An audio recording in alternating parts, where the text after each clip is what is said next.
કચ્છથી સમાચાર બપોર બાદ કચ્છના વાતાવરણમાં પલટો આવ્યો। ભુજ, માધાપર, મિર્ઝાપર, સુખપર, દેશલપર, મુન્દ્રા, સાપેડા સહિત વિસ્તારમાં વરસાદી માહોલ જોવા મળી રહ્યો છે। ક્યાંક ઝાપટા તો ક્યાંક ધોધમાર વરસાદ પડ્યો। વરસાદના કારણે વાતાવરણમાં ઠંડક પ્રસરી ગઈ છે। લોકોને ગરમીમાંથી રાહત મળી છે।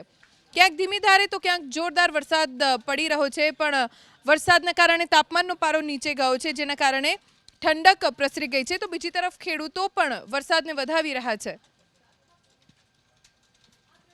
દેશલપર, મુન્દ્રા, સાપેડા, ભુજ, માધાપર, મિર્ઝાપર, સુખપર સહિત આસપાસના વિસ્તારો કે જ્યાં વરસાદનું આગમન થઈ ચૂક્યું છે, વાવણી લાયક વરસાદ વરસે તેવી ખેડૂતોને અપેક્ષા છે।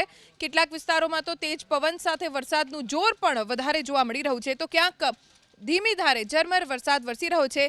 એકંદરે સૌ કોઈ આ વરસાદની એન્ટ્રીથી ખુશ છે, કેમ કે ગરમી સાવ ઓછી થઈ ગઈ છે, બફારો વધી ગયો હતો, જેનું પ્રમાણ પણ વરસાદની એન્ટ્રી સાથે ઓછું થઈ ગયું છે। વાતાવરણમાં ઠંડો પવન ફૂંકાઈ રહ્યો છે। વાવણી લાયક વરસાદ વરસે તેવી અપેક્ષા હજી ખેડૂતોને છે। કેટલાક વિસ્તારોમાં હજી વાવણી કરી શકાય એવો વરસાદ નથી, તો આગામી સમયમાં વાવણી કરી શકાય એવો વરસાદ પડે તેવી ખેડૂતોને આશા છે। કચ્છમાં આજે વરસાદ વરસશે તેવી અગાઉ હવામાન વિભાગની પણ આગાહી હતી। જો કે હવામાન વિભાગની આગાહી વચ્ચે જ અત્યારે વરસાદ ચાલુ છે। અમારા સંવાદદાતા હર્ષદ પાસેથી જાણકારી પ્રાપ્ત કરીશું। હર્ષદ, કચ્છના કયા વિસ્તારમાં વરસાદ છે?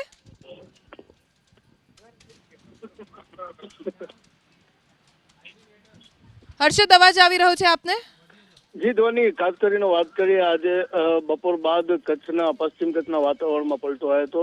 જે રીતે વાત કરવામાં આવે, બપોર બાદ કચ્છના પાટનગર, ભુજ શહેરના આસપાસના વિસ્તાર, ભુજ, માધાપર, મિર્ઝાપર, સુખપર, સાપેડા, મુન્દ્રા સહિત વિસ્તારમાં વરસાદી ઝાપટા જે છે તે જોવા મળ્યા હતા। ચોક્કસથી સવારથી જ વાદળછાયું વાતાવરણ વચ્ચે બપોર બાદ વાતાવરણમાં પલટો આવતા ચોક્કસથી ઠંડક જે છે તે પ્રસરી હતી। લોકોને પણ ગરમીમાંથી રાહત મળી હતી। હજુ પણ વાદળછાયું વાતાવરણ છે, હજુ પણ વરસાદ આવવાની શક્યતા જે છે તે જોવા મળી રહી છે। હર્ષદ, આભાર જાણકારી આપવા માટે। તો કચ્છના કેટલાક વિસ્તારોમાં વરસાદ વરસી રહ્યો છે, જો કે હજી કેટલાક વિસ્તારો એવા છે કે જ્યાં ખાલી વાદળછાયું વાતાવરણ છે, હજી વરસાદનું એક ટીપું પણ નથી, જ્યાં ખેડૂતો રાહ જોઈ રહ્યા છે સારા વરસાદની।